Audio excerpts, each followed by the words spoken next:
দ্বিতীয়ত আমাদের এই গণ অভ্যুত্থানে যারা নারীরা লাস্ট যে ডেটা ছিল, যেদিন গভর্নমেন্টের মিটিংটা ছিল, ওই দিন তারা এই আন্দোলনের মোড় ঘুরিয়ে দিয়েছিল। এই জন্য আজকে যে পরিপত্র জারি হয়েছে, ঐতিহাসিক বাংলাদেশের এই বিজয়ে বাংলাদেশে যারা বাঘিনী রয়েছেন, আমাদের মা এবং বোনেরা, তারা যে ঐতিহাসিক তাদের দায়বদ্ধতার জায়গা থেকে মাঠে একসাথে লড়াই করেছেন, তাদেরকে আমরা ধন্যবাদ জানাচ্ছি। বাংলাদেশের আপামর মাটি মানুষের, ইসলাম প্রিয় তৌহিদি জনতা যারা এই আন্দোলনে এসেছিলেন, আমরা আপনাদেরকে অন্তরের অন্তঃস্থল থেকে অসংখ্য মোবারকবাদ জানাচ্ছি। কারণ আপনারা বাংলাদেশকে বুকে পিঠে ধারণ করেন। এই বাংলাদেশের প্রতি কেউ যদি পূর্ণ শূন্য দৃষ্টি দেওয়ার চেষ্টা করে, আপনারাই তারা যারা সাতটাতে গিয়ে ফ্যাসিবাদের বিরুদ্ধে নির্মম হত্যাকাণ্ডের শিকার হয়েছিলেন। এবং এই আপনাদের লড়াই জাতি আজীবন মনে রাখবে এবং ভবিষ্যতেও আমরা একসাথে কাঁধে কাঁধ মিলিয়ে যুদ্ধ করব। তৃতীয়ত, আপামর ছাত্র জনতা ঢাকা এবং বাংলাদেশের বিভিন্ন জায়গায় শর্ট নোটিসে যারা আন্দোলনে রাজপথে নেমে এসেছেন, এটা বাংলাদেশের গত 53 বছরের ইতিহাসে ডিকেড বা শতক শতক যে যোগে আছে আমাদের ঐতিহাসিক, সেখানে কয়েক দশক পরে এই ধরনের অভূতপূর্ব মিলন মেলা ঘটে। সেই মিলন মেলার মধ্য দিয়ে বর্তমান বাংলাদেশ তার গৌরব মাখা সময় পার করছে। এই সময়ে যারা এই আন্দোলনের মাঠে এসে এই গৌরব মাখা আন্দোলনের অংশীদার হয়েছেন, আপনাদেরকেও আমরা জাতীয় নাগরিক পার্টির পক্ষ থেকে অসংখ্য মোবারকবাদ জানাচ্ছি এবং ধন্যবাদ জানাচ্ছি। প্রিয় সাংবাদিক ভাইরা, আপনারা জানেন জাতীয় নাগরিক কমিটি এবং বৈষম্য বিরোধী ছাত্র আন্দোলনের পক্ষ থেকে আমরা ঘোষণাপত্রের দাবিতে শহীদ মিনারে পুরো বাংলাদেশ থেকে একটি আন্দোলনের ডাক দিয়েছিলাম। কিন্তু সেখানে আমরা দেখেছিলাম বিভিন্ন রাজনৈতিক দলের দ্বিধাদ্বন্দ্ব, উপদেষ্টা মহলের দ্বিধাদ্বন্দ্বের ক্ষেত্রে বাংলাদেশের মানুষের যারা শহীদ হয়েছেন, যারা আহত হয়েছেন, তাদের রক্তের দাগের যে লিখিত কালাম, তাদের রক্তের দাগের যে লিখিত ভাষা, সেই ভাষাটা আজ পর্যন্ত আমরা বুঝে পাইনি। কিন্তু আপনারা যখন আবার রাজপথে নেমে এসেছেন, জুলাই গণ অভ্যুত্থানের যে সরকার, ইন্টারিম গভর্নমেন্ট, তারা তাদের সেই 5 তারিখের রিএনেক্টমেন্টে ফিরে গিয়ে গতকালকে তারা আমাদেরকে প্রতিশ্রুতি দিয়েছে যে আগামী 30 কার্য দিবসের মধ্যে জুলাই ঘোষণাপত্র ঘোষিত তারা করবে। এবং সেই ক্ষেত্রে আমরা এই 30 কার্য দিবসের মধ্যে ইন্টারিম গভর্নমেন্টকে লাস্টবার হুঁশিয়ার করে দিতে চাই, এইবার যদি কোনো হেলাফেলা করা হয়, বিভিন্ন রাজনৈতিক দলের যে দ্বিধাদ্বন্দ্ব রয়েছে, সেই ক্ষেত্রে যদি আপনারা মাথা নিচু করেন, জনতা কিন্তু এবার যমুনার এখানে রাজস্বিক মোড়ে অবস্থান নিয়েছিল। আমরা কিন্তু পরে যমুনার সামনে বসে থাকবো না, যমুনার ভিতরে যেতে ইনশাল্লাহ আমরা বাধ্য হব। আপনারা দেখেছেন বাংলাদেশের জনগণ আমাদের শক্তি, এই শক্তিকে ভর কেন্দ্র করে কিন্তু আমরা গণভবনে গিয়েছিলাম। এই জনগণ কিন্তু পার্লামেন্টে গিয়েছিল।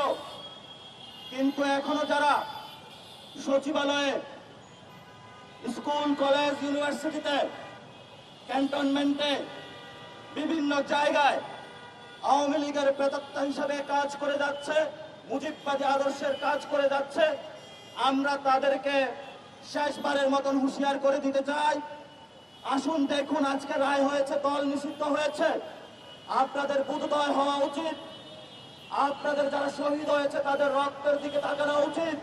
যদি মানুষ হিসাবে বসবাস করতে চান বাংলাদেশে, অবশ্যই আপনাদেরকে মুজিববাদী আদর্শ ছেড়ে জনগণের কাতারে নেমে আসতে হবে। আপনি সচিব পরিচয়ের আগে আপনার পরিচয়, আপনি বাংলাদেশের একজন সিটিজেন। আপনি ট্যাক্সের টাকা নিয়ে আপনার সন্তানকে লেখাপড়া করান, আপনার ফ্যামিলি চলে বাজার করেন, কিন্তু সেখানে যদি কোনো আওয়ামী ফ্যাসিস্টের দুর্নীতির টাকা দিয়ে আপনি স্বপ্ন দেখেন বিদেশে আর কোনো বাড়ি কিনবেন, বাংলাদেশে কোনো সন্ত্রাসের রাজত্ব কায়েম করবেন, বাংলাদেশের মানুষ সচিবালয়ে গিয়ে আপনাকে চেয়ার থেকে টেনে হিঁচড়ে নামাতে বাধ্য হবে।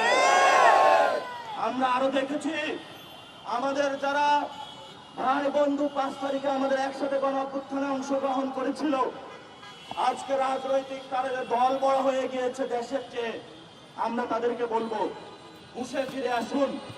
দেখেছেন গতকালকে মানুষ আবার পঙ্গপালের ন্যায় মাঠে নেমেছে, কেউ তাদেরকে বাধা দিতে পারে নাই।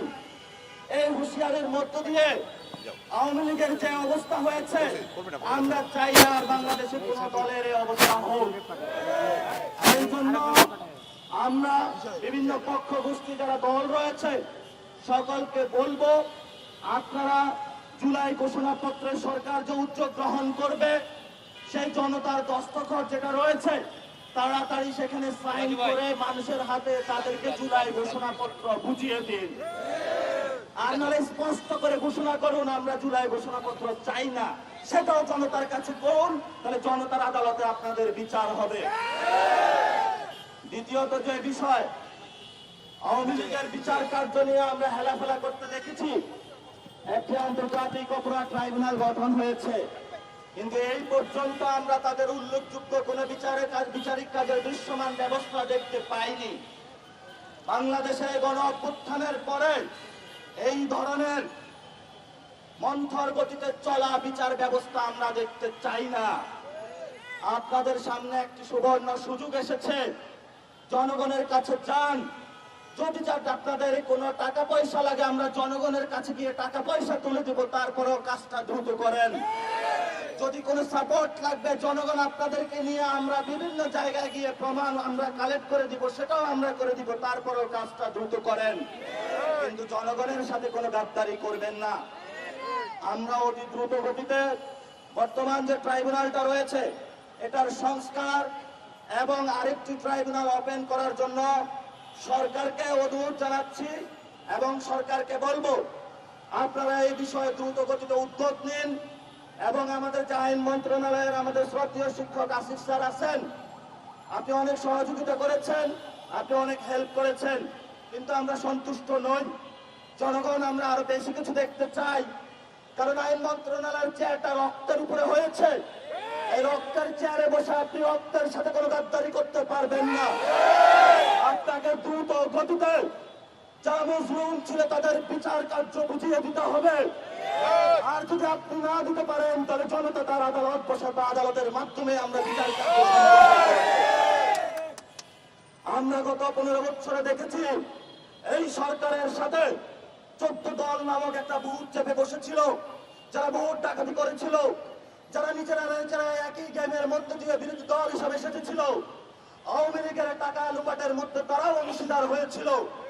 আওয়ামী লীগ যে হত্যাকাণ্ড চলেছিল তারা একই হত্যাকাণ্ডের সহযোগী বা কোলাবরেটর ছিল। তাদের ব্যাপারে সরকার এখনো কোনো উদ্যোগ গ্রহণ করে নাই। আমরা নির্বাচন কমিশনকে বলবো, জনতা নির্বাচন কমিশনের দিকে আসার আগে আপনারা দ্রুত গতিতে 14 দলকে নিষিদ্ধ আপনারা করুন। যদি আপনারা না করুন, জনতা যেভাবে যমুনার দিকে মার্চ দিয়েছে, আগামীতে নির্বাচন কমিশনের দিকে গিয়ে জনতা কিভাবে 14 দলকে নিষিদ্ধ করতে হয় সেটা আদায় করে নিতে তারা বাধ্য হবে। আমরা আরো বলতে চাই, গত 15 বছরে বাংলাদেশের যে ফ্যাসিস্ট শক্তি আওয়ামী লীগ দিল্লির সহযোগিতায় আমাদের পকেটের টাকাগুলো বিদেশে তারা পাঠিয়ে দিয়েছে। শেয়ার মার্কেট লোপাট করে হাজার হাজার মানুষকে তারা নিঃস্ব করেছে। বাচ্চাগুলো দুধের অভাবে মারা গিয়েছে। পিতাগুলো বাচ্চার দিকে তাকিয়ে আত্মহত্যার পথ বেছে নিয়েছে। সাংস্কৃতিক অঙ্গনে আমরা দেখেছি নতুন ভাবে কলকাতা এবং দিল্লির কিছু ফ্যাসিস্ট সাংস্কৃতিক অঙ্গনে চেপে বসেছিল, যারা আমাদের এই মুসলিম বেলুস ইসলামিক পিপলকে জঙ্গি বানিয়ে নাটক সিনেমার মধ্য দিয়ে মানুষের সাথে তারা গাদ্দারি করেছিল। তাদেরকে বিচারের আওতায় আনতে হবে। ইন্টারিম গভর্নমেন্ট এবং জনতাকে আমরা বলছি, আপনারা যদি বিচার করতে না পারেন তাহলে সংস্কৃতিকে জনতার আদালতে আমরা ইনশাল্লাহ বিচার করতে বাধ্য হব। আপনারা দেখেছেন আমাদের রাজনৈতিক অঙ্গন, যেটা আমরা 3 তারিখের ঘোষণার মধ্য দিয়ে বলেছিলাম যে আমরা একটি ফ্যাসিবাদী ব্যবস্থার বিলোপ চাই, আমরা শাসন ব্যবস্থার পরিবর্তন চাই। আমরা শুধু শাসকের পরিবর্তন চাই না, শাসক পরিবর্তন হয়েছে, ব্যবস্থার কোনো পরিবর্তন হয়নি। আরেক দল এখন সেই বনভবনে যাওয়ার পায়তারা করছে কোন সিস্টেম পরিবর্তন না করে। এই সিস্টেম আমাকে হত্যার জন্য একটি সিস্টেম বানানো হয়েছে। এই একই সংবিধান, যেই সংবিধান আমাদের 2000 লোককে শহীদ হওয়া থেকে বাঁচাতে পারেনি, আমরা মনে করি আগামীতে ওই সংবিধান আমাদের খুনের জন্য দায়ী থাকবে। আমরা বাংলাদেশের মানুষকে আজকের দিনে বলবো, আমাদের আজকে একটি বিজয় এসেছে। আওয়ামী লীগ নিষিদ্ধ হয়েছে, কিন্তু আওয়ামী লীগকে উৎখাত করতে হলে এই বাংলাদেশে মুজিববাদী 72-এর যে সংবিধান রয়েছে, সেই সংবিধানকে চিরতরে বাংলাদেশ থেকে মুছে দিতে হবে। জনতার রক্তের প্রতিটি ফোঁটায় যে আমরা গণ অভ্যুত্থানে যে অ্যাসপিরেশন এসেছিল, কৃষক, শ্রমিক, মজুর, কুলি, তাদের প্রত্যেকটি রক্তের দাগ দিয়ে আমরা নতুন করে একটি সংবিধান রচনা করতে চাই। এই সংবিধান গণপরিষদের মধ্য দিয়ে নির্বাচিত হবে। আমরা কোনো আর অ্যামেন্ডমেন্ট